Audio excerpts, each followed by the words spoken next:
Some good news in the fight against censorship this week, and some bad news in the fight against censorship.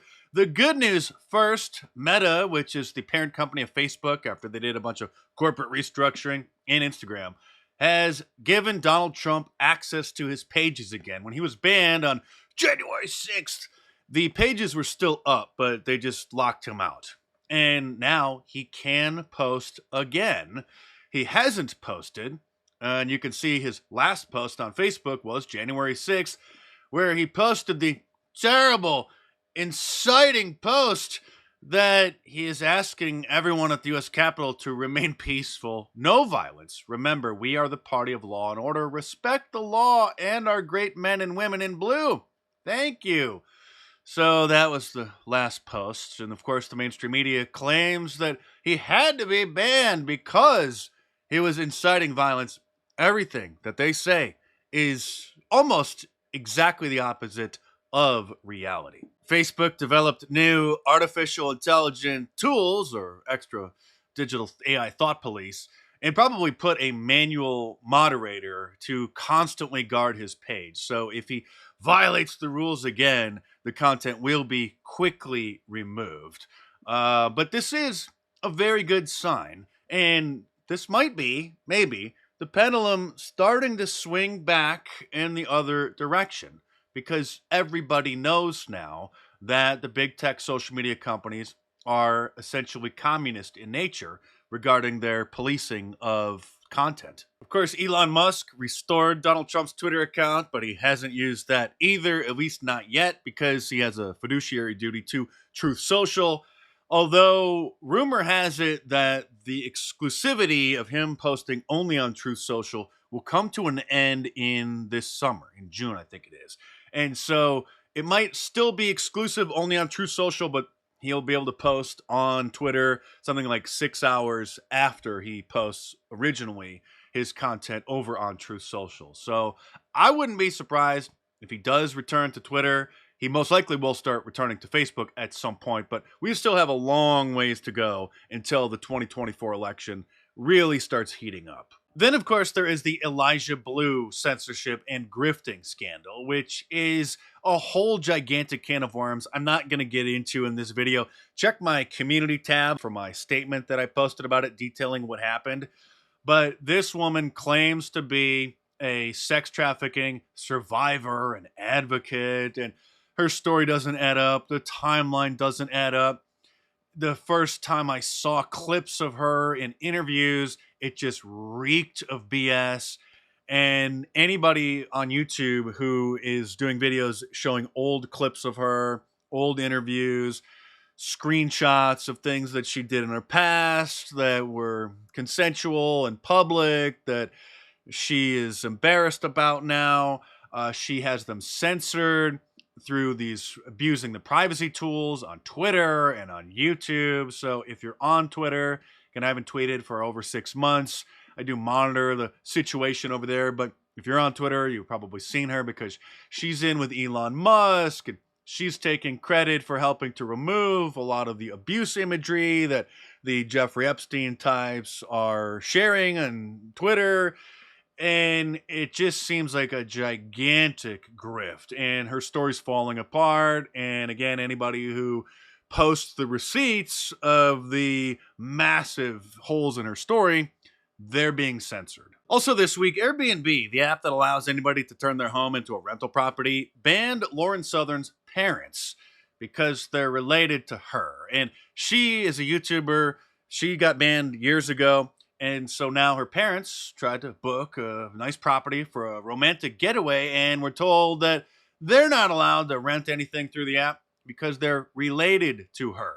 Now, if you're not familiar with her, she's a YouTuber who came on the scene back in 2016, I think. Obviously, you can see very attractive, and made a lot of waves, got a lot of subscribers, and was denouncing feminism, denouncing the unrelenting waves of immigration that Joe Biden and others are so fond of, not only in the United States, but in Europe. So she was branded by the liberal media industrial complex a white supremacist or an alt-right Barbie. And here she is photographed, this was a couple years ago, wearing an "It's Okay to Be White" shirt, which the ADL declares a Nazi slogan. So anybody who does so-called white advocacy or, stands up against anti-whiteism, if they make too many waves, if they get branded by the liberal media industrial complex and it sticks, that label, then they get banned from almost everything. Thankfully, our bro Tucker Carlson had her on to help highlight this Orwellian injustice, and his producer reached out to Airbnb, said they were going to do a story about it, put such a spotlight on it that they reinstated the parents' account and said that it was just a mistake, but she is still banned. Imagine not even being able to rent essentially a hotel because the liberal media industrial complex said that you were racist. Also, Michelle Malkin has been banned from Airbnb, who is, I think, Filipino.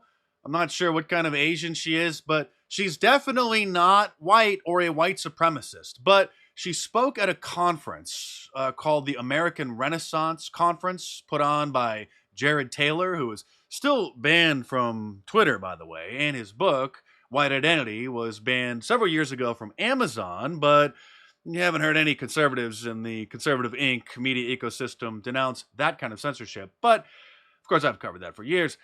Michelle Malkin also banned from Airbnb. An Asian woman also labeled a white supremacist and just, can't go on a nice vacation somewhere and rent out a nice property or a house. Meanwhile, Disney is indoctrinating kids with anti-whiteism and black supremacy through black grievance propaganda like this. Slaves built this country. The descendants of slaves continue to build it. Slaves built this country. And we, the descendants of slaves in America, have earned reparations for their suffering. And continue to earn reparations every moment we spend submerged in the systemic prejudice, racism, and white supremacy that America was founded with and still has not atoned for.